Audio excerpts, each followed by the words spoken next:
올해는 종교개혁 500주년이 되는 뜻깊은 해이기도 합니다. 유명한 종교개혁자 가운데 존 칼빈이라고 하는 대신학자가 젊고 젊은 나이가 되는 27살에 기독교 강요라고 하는 책을 씁니다. 이 책의 내용은 개신교의 모든 원리의 기초를 제공해 주고 있는 만큼 아주 중요한 책입니다.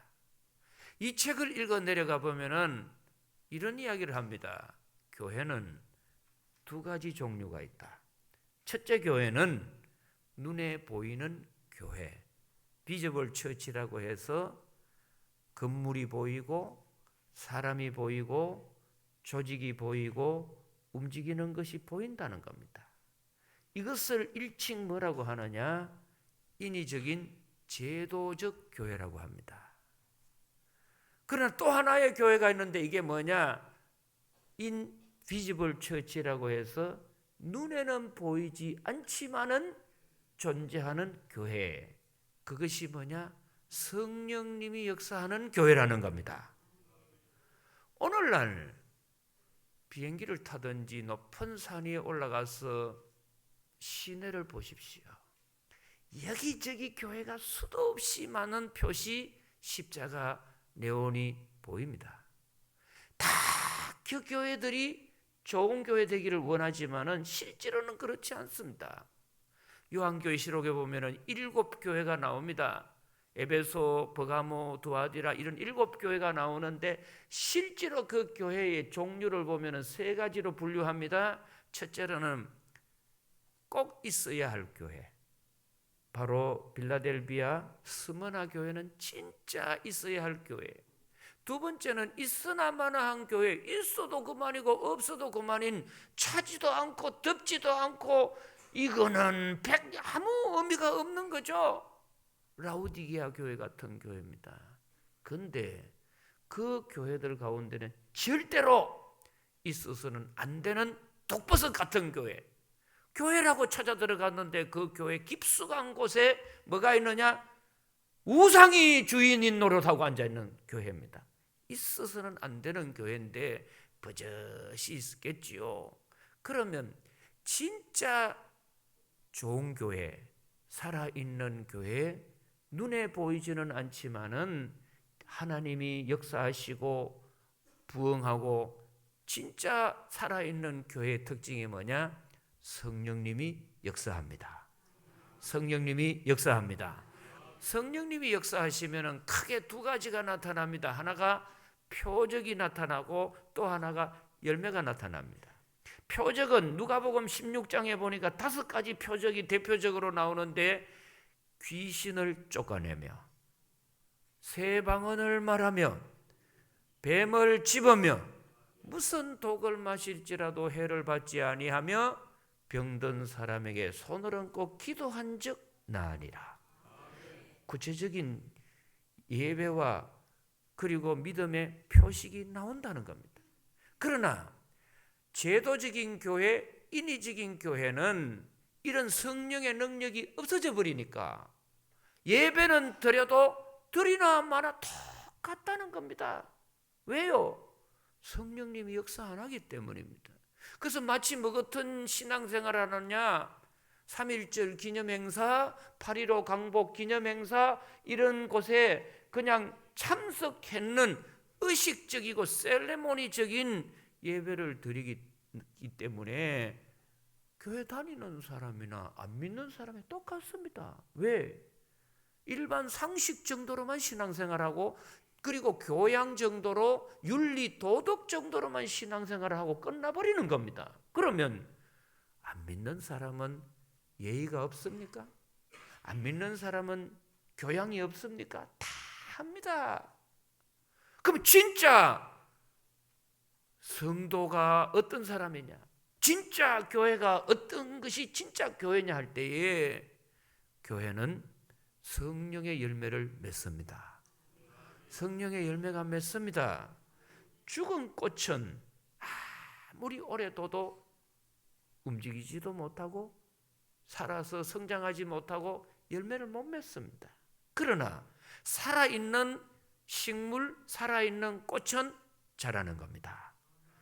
어떤 열매가 맺히느냐? 성령의 열매가 맺힌다고 합니다. 사랑과 희락과 화평과 오래 참음과 자비와 양성과 충성과 온유와 절제 열매가 맺히는 겁니다. 성령의 열매가 구체적으로 맺히기 때문에 믿음 생활을 하면은 반드시 내 삶이 달라집니다. 변화가 옵니다. 열매가 맺힙니다. 그러나 이런 성령의 능력이 아니고 의식적인 신앙생활, 제도적으로 눈에 보이는 건물 조직으로서 인간적인 모임으로 끝나면 달라지는 것은 아무것도 없습니다. 그냥 축구장에 가서 게임 한 편 보고 오는 거 다를 게 없습니다. 예배 보러 간다, 예배 보러 간다 그 말이나 극장에 영화 보러 간다, 야구장에 야구 보러 간다 그거나 뭔 차이가 있습니까? 그거 보고 끝나는 겁니다. 그러나 실제로 이 예배는 하나님께 드리는 겁니다.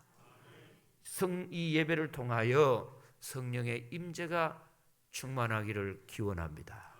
그래서 저는 원래부터 우리 교회 살아있는 교회가 되고 열매가 있는 교회, 표적이 있는 교회가 되도록 성령님이 역사하기를 원합니다. 두 번째로 성도는 두 가지가 있습니다. 제일 쉽게 표현을 드리면은 연초가 되면은 안 믿는 사람들이 점쟁이나 무당을 많이 찾아갑니다. 무당이 두 가지 종류가 있답니다. 하나는 습득 무당입니다. 그래서 고수 무당을 불러가지고 여관방이나 어디 얄구전 장소에 가서 1,000만 원, 2,000만 원 주고 배우는 겁니다. 대나무 흔드는 것도 배웁니다. 허이 이래가지고 대나무 흔드는 거 다 배웁니다. 원래는 그 대나무가 신이 접하면 자기도 모르게 흔드는데 이게 이제 신을 안 접하니까 흉내라도 내니까 무늬만 무당이고 습득하는 거죠. 배워서 흉내만 내는 거예요. 작두 타는 것도 배웁니다. 그렇게 작두도 새파랗게 칼이 날이 서가지고 머리칼 하나 넣고 훅 불어도 잘라지는 그런 작두는 못 올라가고 그냥 이빨 다 빠지고 녹슨 작두나 올라가 흉내만 내니까 이게 아무것도 아니죠. 여러분 절대로 이상한 데 귀신 섬기고 한 데 가지 마십시오. 다 속는 겁니다. 귀신의 특징은 몇 가지가 있는데요. 속이는 거예요. 그리고 또 하나가 뭐요? 귀신은 마지막에 꼭 해를 끼칩니다. 절대 그런 데 가가지고 좋은 사람 아무도 없어요. 축복을 주시고 진리로 인도하시는 분은 성령님이십니다. 그러나 또 한 가지 무당은 뭐냐? 강신무당이 있습니다. 이제 깊은 산이나 이런 데 가가지고 촛불 이제 켜고 막 배 빌다가 팍 하고 신이 내려옵니다. 그러면 그때부터 이제 막 눈빛이 달라지고 막 이제 막 귀신같이 안다고 하지 않습니까? 뭐같이 알아요? 귀신같이 안다는 그거는 뭐냐? 과거를 그래 압니다. 귀신은 과거는 잘합니다. 근데 뭐를 모릅니까? 미래는 모릅니다. 모든 미래는 하나님이 주관하십니다. 그래서 귀신 정도가 몰라요. 오죽하면 예수님이 마지막 때가 언제입니까? 제자들이 물으매 그 날과 그 시는 하나님만 아시고 나도 모른다. 미래에 될 일은 모두가 하나님만 아십니다. 근데 귀신 소리 듣고 여러분 속지 마십시오. 진짜 어리석은 사람들이 귀신에게 속은 사람들입니다. 그러나 참 우리 교인들은요 또 이와 같습니다. 신앙생활을 배워서 하는 겁니다. 성경 공부해서 배우고 찬송도 배워서 하고 그리고 예배도 배워서 드리고 이래 습득하는 교인은 상식선으로 끝나버립니다. 진짜 교회는 누구냐? 예수님께 니고데모가 찾아갔을 때 물과 성령으로 거듭나야 하느니라. 성령님으로 거듭나야 하느니라. 거듭나기를 축복합니다. 축복합니다. 얼마 전에 중국 상해를 한번 간 적이 있습니다. 깜짝 놀랐습니다. 중국 경제 특구가 되는 상하이가 얼마나 발전했는지 모릅니다. 저는 공항에 내려가지고 가는 길에 여기가 미국 뉴욕인지 중국 상해인지 구분이 안 될 만큼 엄청 발전을 하고 이미 서울 거리보다 더 발전한 모습을 보고 놀랐습니다. 위기의식을 느꼈습니다. 그걸 가서 마침 그 우리 국제이웃 선교회 선교사님 가운데 계십니다. 그 선교사님이 선교하고 있는 지역을 갔습니다. 갔더니 그 상해에서 가장 잘 사는 사람들이 살고 있는 집이었어요. 2층 집이었어요. 2층 집인데 1층에 방 5개, 2층에 방 5개, 정원이 너무 좋습니다. 달성공원만큼 정원이 좋더라고요.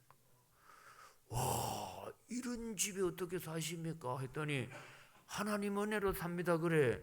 그 비결이 뭔지 좀 이야기해 주십시오. 그랬어요. 그 동네 가니까 이미 집값이 우리나라 집값이나 그 중국 상해 집값이 더 비싸더라고요. 지금 일반 아파트 20평, 30평만 해도 대구만 해도 2, 3억 되지 않습니까? 서울이면은 한 4배, 5배 비싼 것이 아파트 가격인데요. 상해 집값이나 서울 집값이 비슷합니다. 그럼 이 정도 집이면은 얼마를 줘야 하느냐? 최하로 줘도 10억이 넘는다 간다는. 최하로 줘도. 근데 이 집을 어떻게 이렇게 삽니까? 한 달에 렌트비 그거 월세가 얼마냐 물었더니 10만 원이래. 뭔 말인지 이해가 안 되십니까? 그 정도 집이면요, 대구만 해도 그 정도 집이면 한 달에 100에서 200을 안 내면 못 사는 집이에요. 정원이 달성공원만 하다니까요. 방이 10개입니다. 제가 이렇게 핏대 세울 이유는 없습니다. 근데 여러분이 너무 시시하게 들으니까 제가 가는 거예요. 좀 반응을 좀 잘해 보십시오. 아니 그래 그 큰 100만 원, 200만 원 주고도 못 사는 그런 집을 10만 원에 산다니까요. 놀랍지 않습니까? 그리고 그 비결이 뭐냐 물으니까 이런 말을 해요. 자기들이 이제 선교지를 쓰려고 집을 구하러 다니는데 이 지역을 뭣도 모르고 너무 비싼 지역이라서 포기를 했다는 겁니다. 근데 나중에 딱 보니까 하나 광고가 나왔는데 이 집 주인 되시는 중국 재벌인데 재벌이 집을 짓고 점쟁이한테 간 겁니다. 이 집을 짓고 언제 이사 날을 정해야 되겠나 갔더니 딱 서리서리 했더니 5년 안에 들어가면 죽는다는 거예요. 그래서 지금 이 집에는 무슨 끼가 안 좋으니까 5년 안에 들어가는 사람은 죽으니까 당신 죽으려면 들어가고 안 죽으려면 들어가지 마라. 그럼 남 죽으면 야나 그거는 그 사람 책임이고. 그래서 이 사람이 이제 집을 새를 놓으니까 이 소문이 다 날 거 아닙니까? 그 동네에 저 집이 들어가면 5년 안에 다 죽는단다. 목숨 내걸고 누가 들어가겠습니까? 그러니까 200만 원에서 100만 원에서 50만 원에서 안 되니까 10만 원까지 내려온 거예요. 10만 원에도 못 들어간다. 내 목숨이 뭔데 그거 들어가냐 했는데 선교사님이 이게 뭔 뜻이냐? 생명은 하나님이 주관하신다. 귀신이 그렇게 한다고 우리가 거기에 넘어가겠냐? 그래서 가가지고 달라 그랬대. 그래 목이 하나인데 괜찮겠느냐고. 아유 우리 생명은 하나님이 주관하시니까 달라고. 그래서 가가지고 10만 원 내고서는요 궁궐 같은 집, 대궐 같은 집을 살아가고 있습니다. 그게 귀신들 장난이에요. 여러분 진짜 우리 인생의 바른 길로 인도해 주는 분은 성령님이십니다. 성령님의 인도받기를 축복합니다. 그래서 우리가 지금 이 본문 성경에 보면은 새해에 내 인생 가는 길에 정말 좋은 가이드와 같고 안내자를 만나려면은 어떤 분을 만나야 하느냐? 좋은 사람도 있지만은 진짜 신앙생활에 하나님께서 함께 하도록 보내신 분이 성령님입니다. 이 성령님이 함께 하는 사람은 3가지 복을 받는다고 나옵니다. 첫째로 유익한 복을 임하게 되고, 두 번째 깨닫는 복이 임하게 되고, 세 번째는 인도함을 받는다는 겁니다. 자, 오늘 본문 말씀 한번 찾아보시도록 하겠습니다. 16장 7절입니다. 그러나 내가 너희에게 실상을 말하노니 내가 떠나가는 것이 너희에게 뭐라고 합니까? 유익이라. 내가 떠나가지 아니하면 보혜사가 너희에게로 오시지 아니할 것이요 가면 내가 그를 너희에게로 보내리니. 구약 성경을 보시면은 하나님이 모세에게는 10가지 계명을 주셨습니다. 이걸 우리는 십계명이라고 하잖아요. 하나님이 계시는 증거가 뭐냐를 내놓으러 보라 하면은 십계명만 내놔도 이거는 하나님 계시는 증거입니다. 나 외에 다른 신을 섬기지 말라. 우상을 만들지 말라.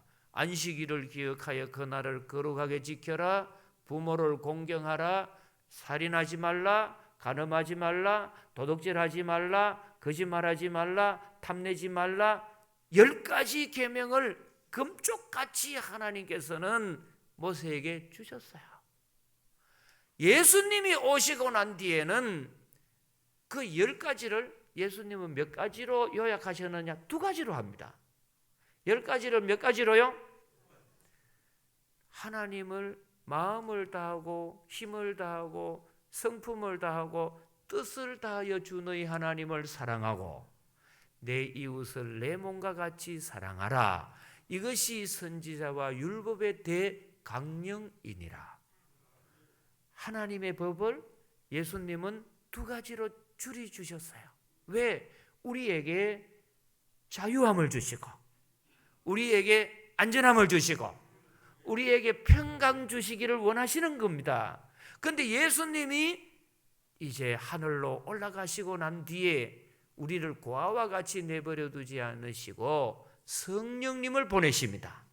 왜 성령님을 보내시느냐 하면은 예수님 있을 때보다 더 귀한 걸 우리에게 직접 주시도록 성령님을 보내셔서 우리의 삶에 유익해 하시는 겁니다. 유익해 하는 겁니다. 그래서 진짜 예수를 잘 믿으면 과거보다는 현재가 반드시 좋아집니다. 현재보다는 미래가 반드시 좋아집니다. 성령님이 유익하게 하시는 겁니다.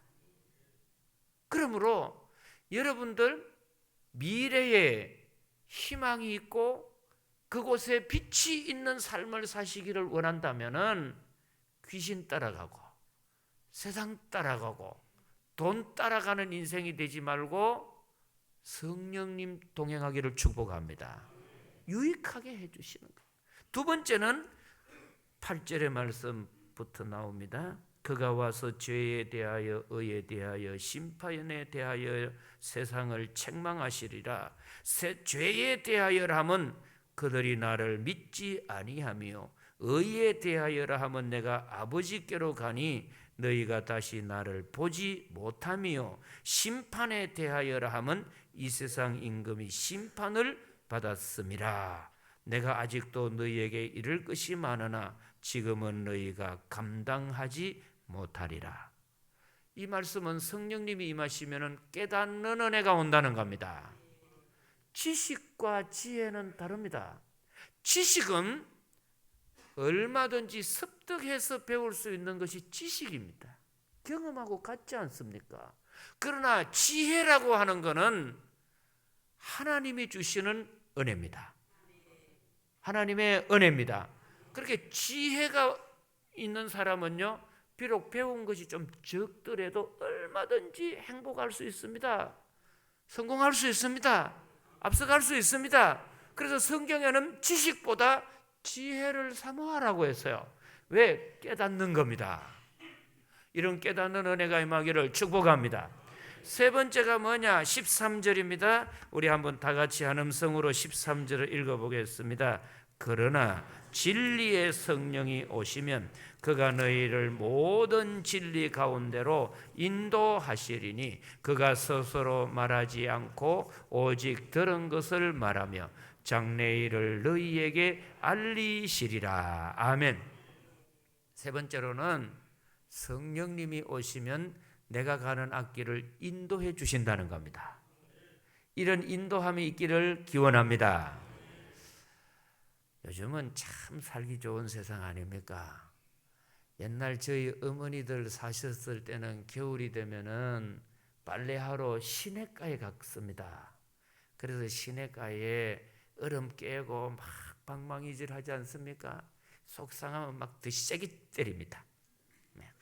샹 그러면서 하고 마음에 드는 옷은 뭐 이렇게 좀 적게 하고 하는데 참 요즘 여자분들 좋은 때 나왔습니다. 진짜 좋은 때 살지 않습니까? 옛날에는 그랬는데 요즘은 뭐 세제로도 요만큼 하면 또 빨래가 되고 진짜 좋은 세상이지요. 좋은 세탁기 나오지요. 또 거기 요즘 뭐 건조기까지 나오지요. 거기에다가 냉장고 얼마나 좋습니까? 냉장고 옛날에는 그냥 보관만 했는데 요즘은 뭐 얼음도 나오고 빙술 같은 눈도 나오고 막 온갖 그 뜨신 물 찬물 다 나옵니다. 참 좋지요. 냉장고 얼마나 좋습니까? 그리고 보세요. 그 컴퓨터라고 하는 이 인터넷 라인이 얼마나 좋습니까? 저는 미국의 그 남부에서 공부를 좀 한 적이 있습니다. 그래서 논문을 쓰거나 그 뒤에 공부를 하다가 막히면은 14시간 비행기를 타고 갑니다. 게스트하우스에서 한 주, 두 주, 한 달 있으려면 돈 다 내지요. 고생하지요. 이렇게 해가지고 도서관에 들어가서 논문 자료를 이렇게 찾아가지고 왔습니다. 지금은요, 갈 필요가 없습니다. 스마트폰으로 딱 그걸 하면요, 인터넷 이게 다 되거든요. 어제는 좀 아래입니다. 아래는 뭐 볼 일이 있어가지고 우리 저 모교 학교에 어떤가 싶어가지고 새벽 3시 침대에 의해서 이리 뒹굴고 저리 뒹굴다가 스마트폰 꺼내가지고 도서관 검색 다 했습니다. 좋습니다. 그 옛날에 그때 어떻게 그렇게 열 몇 시간 비행기 타고 가고 돈은 돈대로 쓰고 애는 애대로 먹고 그때 청춘이 아깝다. 지금 너무 살기 좋잖아요. 근데 보세요. 현대 문화의 메커니즘이 전자제품 아닙니까? 이 전자제품이 가지고 있는 특징이 한 가지 있습니다. 아무리 좋은 전자제품이라도 정전되면 무용지물입니다. 스마트폰 다 전원이 다 따라 빠져가지고 방전되면은 작동합니까? 안 합니까? 안 합니다. 다시 충전해야지요. 냉장고 정전되면 안에 다 녹아버립니다. 껍데기는 멀쩡해요. 내용은 그대로인데 전기 공급이 안 되면은 무용지물 고철이지요. 자동차 타고 다니시지 않습니까? 자동차 편리합니다. 옛날에는 자동차가 사치품이지만 요즘에는 신발 같지 않습니까? 차 안에서 지내는 시간이 3시간, 4시간 넘으면은 이제 자동차도 침대 못지않게 자기에게 편안한 걸 골라야지요. 자동차 보면 얼마나 좋습니까? 옛날에는 막 파워 스티어링 되기 전에는 핸들 한번 꺾는 것도 어려웠습니다. 근데 요즘은 뭐 발달해서 우리 평상카 배장로님 이야기도 하십니다만 파워 스티어링 있으면요 손가락 깎고도 운전합니다. 실제로 편합니다. 다 그게 뭐 어떻게 됐는지. 그렇게 좋은 자동차이지만은 말입니다. 기름이 다 따라버렸어요. 기름 없는 자동차 꼼짝을 안 합니다. 그러면 그 기름 없는 자동차는 움직이지를 않으니까 끌고 가려고 해보세요. 자동차는 타고 가는 건데 자동차를 끌고 간다면 죽을 맛입니다. 내가 미쳤다고 이걸 끌고 가나? 그러지 않겠습니까? 믿음 생활이 똑같습니다. 여러분이 우리 성도님들이 저도 마찬가지입니다. 성령님의 인도를 받지 않으면 기름 떨어진 자동차가 멈추어 있는 것을 내가 끌고 간다. 힘들겠습니까? 안 들겠습니까? 힘들죠. 그걸 어떻게 인간이 갑니까? 정전된 에어컨, 냉장고 아무 소용이 없습니다. 껍데기는 멀쩡한데 전력 공급이 안 되면 끝난 겁니다. 그처럼 이 마지막 시대에 진짜 우리가 사모하고 함께하는 것은 성령의 능력입니다. 성령님이 역사하시는 겁니다. 성령님과 동행하기를 원합니다. 그런데 이 성령님은 어떻게 임하시느냐? 예수 그리스도의 이름으로 임하시는 겁니다. 지난주부터 12월부터 어떻게 원래는 성탄절도 주일이고 1월 1일도 주일이고 막 이게 뭐 참 행복했습니다. 돌아서기도 힘들 만큼 그렇게 설교해야 되고 막 했거든요.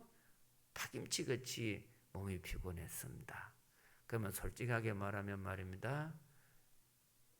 음식의 힘도 떨어지고 체력의 힘도 떨어지고 약의 힘도 떨어지고 인간의 힘이 다 떨어지고 나면은 남아있는 게 뭡니까? 없습니다. 그래서 안 믿는 사람들 경우에는 밥 힘도 없고 체력도 있고 힘도 없으면은 이제는 그 시골에 계시는 분들은 막걸리 한 삽을 해가지고 그래 술 힘이라도 한다. 그렇다고 목사가 피곤하면 뭐 막걸리 한 잔 하겠습니까? 어떤 사람은 뭐 요즘 우유주사인가 뭐 그 얄궂은 걸 또 맞으면 그래 좋다 그래. 아니면 또 마약이나 코케인 하는 사람들도 있습니다. 다 몸을 망가뜨려 버리거든. 근데 보세요. 금식하러 들어가면 3일쯤 지나면 우리 몸에 있는 숙변이 다 빠집니다. 숙변이라는 것은 머무를 숙자의 똥오점 변입니다. 이 숙변이 빠지거든요. 그러면 기운이 다 빠집니다. 그리고 나서는요, 일주일 되면 뭐라고 하느냐? 일어나서 하루 4km 걸어 다니라는 거예요. 여보시오, 내 밥심도 다 빠지고 똥힘까지 다 빠졌는데 뭔 힘으로 걸으라고 하느냐고. 나 힘없단 말이지. 뭐라 그런 줄 아십니까? 사람의 힘이 없으면 그때 하나님이 주시고 공급하시는 성령의 힘이 있습니다. 신령한 힘이 있습니다. 그걸 한번 체험해 보라는 거죠. 금식을 하고 놀랍습니다. 저도 때로는 막 몸이 천근만근 무겁고 솜이 물에 젖는 것처럼 팍 힘들 때가 있습니다. 그때에 제가 하는 방법 중에 하나가 뭐냐면은 제 손을 제 머리에 얹습니다. 우리 주 예수님 이름으로 간구합니다. 주님, 성령님께서 함께 하심으로 신령한 힘을 주시기를 원합니다. 생기를 주시기를 원합니다. 그러면 여러분 놀랍도록 생기가 돋아납니다. 저 목사 저거 엉터리 아니냐 이렇게 보지 마십시오. 저는 지금도 체험하고 있습니다. 우리 성도님들의 삶 속에 사람의 힘, 기계의 힘, 약의 힘이 없으면 끝난다 생각하지 마십시오. 돈이나 권력의 힘이 끝나면 끝난다 생각하지 말고 그거보다 수천 배, 만 배 더 놀라운 힘, 성령의 힘을 체험하기를 축복합니다. 하나님 아버지, 무늬만 있는 제도적이고 형식적인 예배자가 되지 말게 하시고 성령님께서 역사하는 은사적 교회 되기를 원합니다. 아멘. 성도다운 신령한 삶이 되게 하여 주옵소서. 아멘. 예수님 이름으로 기도드리옵나이다. 아멘.